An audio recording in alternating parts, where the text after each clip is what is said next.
সিরাজগঞ্জ থেকে এই মুহূর্তে যুক্ত হচ্ছেন আমাদের সহকর্মী শিবলি রহমান। শিবলি, সিরাজগঞ্জে জ্বালানি সংকট কেমন দেখছেন, সেখানকার বিস্তারিত পরিস্থিতি আমাদেরকে জানাবেন।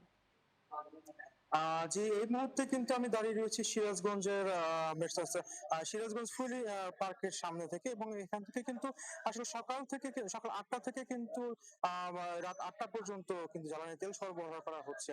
এবং আমরা দেখতে পাচ্ছি যে সকাল থেকে কিন্তু দীর্ঘ গাড়ির লাইন কিন্তু অতিক্রম করে কিন্তু আসলে তেল কিন্তু দিচ্ছে। এবং সেরকম জেলা প্রশাসন থেকে যে ফুয়েল কার্ডটি দেওয়া হয়েছিল, এখন কিন্তু সেই ফুয়েল কার্ডের মাধ্যমে কিন্তু আসলে তেল গ্রাহকরা পাচ্ছেন, এবং নির্বিঘ্নে কিন্তু তারা তেল নিতে পারছেন। এবং সকাল থেকে কিন্তু তারা যে আগে আগে যেমন যে লাইন মেনটেন করতে হতো এবং যে বিশৃঙ্খলা সৃষ্টি হতো, এখন কিন্তু আর সেরকম কিন্তু বিশৃঙ্খলা হচ্ছে না। এবং তারা কিন্তু আসলে যথাযথ সময় কিন্তু তারা আসলে তেল পাচ্ছেন। এবং আমরা গ্রাহকদের সাথে কথা বলেছি, এবং তারা কিন্তু যেমনটা জানিয়েছেন যে আগে যেমন ভোগান্তি পোহাতে হতো, এখন কিন্তু সেই ভোগান্তি আসলে আর নেই।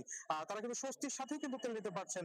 এবং গাড়ি চালক যারা আছেন, যারা ডিস্ট্রিক্ট গাড়ি চালাচ্ছেন, তারাও কিন্তু আমাদের কাছে কিন্তু স্বস্তি প্রকাশ করেছেন যে আগে যেমন মোটর বাইক অথবা নিজস্ব গণপরিবহন ব্যতীত যে পরিবহনগুলো ছিল, সেই পরিবহনে কিন্তু আসলে অনেকটাই ঝামেলা পোহাতে হতো। তারা কিন্তু এখন কিন্তু সেই ফুয়েল কার্ডের আওতায় আসার পর থেকে কিন্তু আসলে সেই ঝামেলা কিংবা যে ভোগান্তি, সেটা কিন্তু আসলে নেই। তো সিরাজগঞ্জ থেকে এই ছিল আমার কাছে তেল সংকটের সর্বশেষ